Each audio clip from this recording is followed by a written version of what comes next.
Buenas noches a todos ustedes. Rafa, Laura, buenas noches. Me preguntabas, Rafa, ¿quién me acompaña?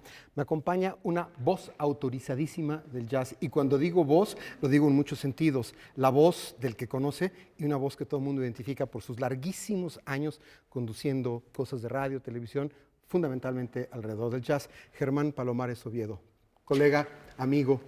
Juan Arturo, Bienvenido. gracias por invitarme. Estoy muy contento de estar aquí, sobre todo con estos anfitriones tan queridos. Les decía yo al principio de nuestro programa, en el famoso teaser, que pasado mañana no es el Día del Niño, aunque Rafa y Laura insisten en que eso es lo importante. Yo digo desde mi atalaya que lo importante es que pasado mañana es el Día Internacional del Jazz y hoy el espacio musical de este noticiero, de Noticias 22, está dedicado un poco a hablar de eso. Germán, vamos un poco por partes, como dice mi amigo Jack el Destripador, hay que ir por partes siempre. La estación que tú diriges, Horizonte 107.9, es como lo dice el lema que además surge en tu voz, es la casa del jazz. ¿Cómo va? ¿Cómo va este único reducto del jazz radiofónico en la ciudad? Pues va suficientemente bien, aunque te quiero decir que las labores radiofónicas tienen un reto que es la competencia con otros medios alternativos. Las plataformas digitales, básicamente, Exactamente. ¿verdad? Las que nos están chupando a todos. De tal manera que, considerando que la estación va bien, que tiene contraste suficiente, que alimenta diversos subgéneros, que tiene programas especializados, que tiene programas de contenido que no tienen que ver con la música, pero que pueden ser interesantes para quien goza de la música, etcétera, podemos decir que en términos generales bien. Aunque tú y yo sabemos que las cosas que son buenas pueden ser siempre mejores. Y pues esa es la voluntad de todos los que trabajamos ahí. Y yo le añadiría lo que acabas de hacer, que las cosas que son buenas no siempre son las que más atención se les pone. Por ahí nos vamos a meter en un galimatías del que no vamos a salir nunca. Germán, Horizonte 107.9 como la casa del jazz en la Ciudad de México, ¿qué es? Cuéntanos brevemente cómo va a conmemorar, a concelebrar, a contribuir el domingo al Día Internacional del Jazz. Como complemento de lo que te estaba diciendo, te quiero decir que antaño sí había música de los artistas mexicanos, pero que de un tiempo a esta fecha se ha multiplicado la presencia de los músicos mexicanos, de tal manera que siempre privilegiamos eso y privilegiamos la información que implique la aparición pública de estos músicos de México.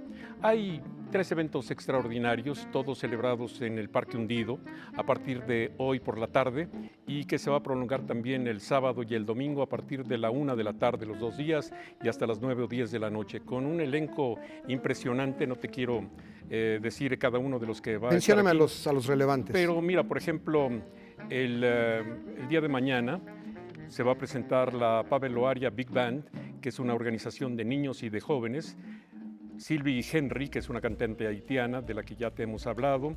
También Tim Collins, que es un saxofonista muy interesante, Héctor Infanzón, etc. Mientras que el mero día, el 30 de abril, estará, por ejemplo, la Big Band Jazz de México, el gran instrumentista Rodrigo Castelán, Eddie Vega y muchos más. Pero en la ciudad hay tal cantidad de oferta jazzística que me parece que podemos afirmar que no hay ciudad en el mundo que esté ofreciendo tantos conciertos, tanta presencia musical como la Ciudad de México. Y me llama la atención porque tú y yo sabemos que tanto en el ámbito de lo clásico como en el ámbito de la música alternativa en general, pues de lo que carecemos es de público.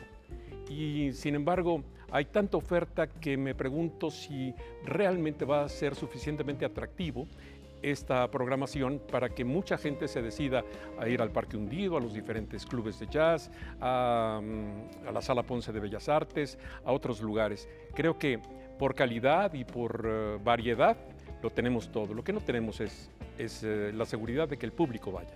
Ok, le voy a dar una pequeña retorcida. Claro. Con un poco de mala intención, algo que me acabas de decir. Dices que la Ciudad de México, en tu opinión, por lo que sabes de numeralia y de percepción, es probablemente la ciudad en el mundo donde hay una mayor oferta jazzística. Yo te pregunto, ¿esto tiene que ver nada más con el hecho de que somos probablemente la ciudad más poblada o además es porque hay una intencionalidad hacia el jazz? No siempre es lo mismo. No, creo que hay una tercera respuesta y es que las escuelas están produciendo muchos músicos. Ajá. Hay muchos proyectos interesantes, hay muchos proyectos de jóvenes, tanto de músicos veteranos como de los que empiezan, pero lamentablemente las condiciones de trabajo para los músicos en México no son las mejores. Y hay pocos lugares. ¿cierto? Poquísimos. Vamos, la gente que conozco de cerca, mis amigos jazzistas, te menciono dos fundamentalmente, Eugenio Elías, Roberto Aimes, siempre que platico de jazz con ellos, el jazz en cuanto a difusión, divulgación, se dan de topes contra la pared, a veces contra nuestra pared verde, a veces con la pared que les quede más cercana, diciendo, no tenemos dónde tocar, y no se refieren a ellos, se refieren a toda la comunidad. Es cierto, faltan espacios en esta ciudad, ¿verdad? Y en México en general. Y no solamente faltan espacios, sino falta que el público de México, que nosotros todos, le demos al músico el lugar social que merece. Es decir, no puedo creer que todavía a estas alturas los músicos sean una especie como de gente de servicio que entra por la puerta de atrás y que recibe los peores tratos. Hay algunos lugares en México, y no son pocos, que les permite a los músicos vender sus discos, lo cual está muy bien. Lo que no está muy bien es que cobren una cuota por permitirles vender los discos y así otros disparates. O sea, no están ayudando a la divulgación, sino Por se están supuesto que no. aprovechando de los músicos. Así ¿sí? es. Para precisar un poco más, nos hiciste un poco de cartelera respecto a lo que pasa, sobre todo en Parque Hundido. Para reforzar un poco más la pregunta, específicamente Horizonte 107.9, ¿va a transmitir algunos de esos conciertos? ¿Va a tener una programación especial temática con sus conductores estrellas? Específicamente, la gente que se enchufe el domingo a Horizonte 107.9, ¿qué va a enterarse? ¿De qué va a enterarse en cuanto al Día Internacional del Jazz? De 4 a 6 de la tarde vamos a tener la presencia de Filarmonía Vallesana.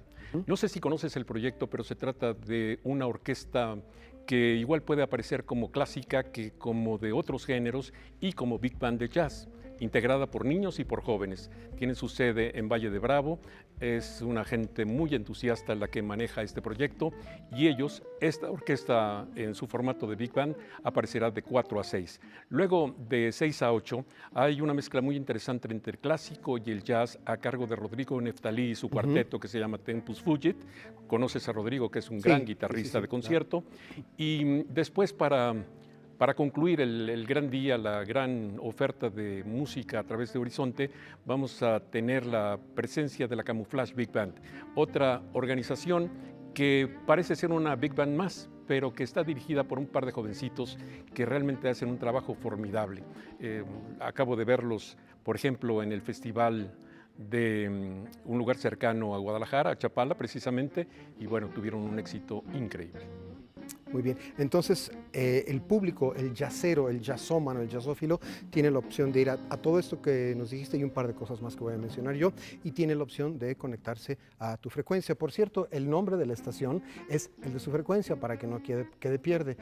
107.9 del cuadrante de FM, la estación es 107.9, Horizonte 107.9, corrígeme si me equivoco, es la que está hasta atrás. Es el punto más alto del cuadrante. Exactamente, la última estación del cuadrante es 107.9 de FM y es Horizonte 107.9, la casa del jazz en México, cuyo gerente, cuyo jerarca es mi amigo, colega invitado esta noche. Y que tenemos aquí también la presencia de alguien que forma parte de nuestro elenco estelar, que es Laura Barrera. Así es, sí. Laura Barrera, hemos estado en su programa, yo y muchísimos otros. De eso hablaremos otro día, porque también ahí hay música. Un día, ¿sabes qué, Laura? Te voy a traer acá. Vas a estar del otro lado. Bueno, Germán, te agradezco muchísimo que hayas venido esta noche a hablarnos del Día Internacional del Jazz, un poco del panorama del jazz en México, de lo que va a haber en vivo en todas estas sedes y en particular, muy en particular, de lo que tu estación Horizonte 107.9 FM va a contribuir en ello. Mientras tanto, dime. Nada más te quiero decir que es la primera vez que estamos frente a una cámara platicando y me siento muy honrado por ello. No, el honor es para nosotros tenerte aquí. Eres literalmente una voz o la voz autorizada del jazz por estos rumbos y te agradecemos mucho.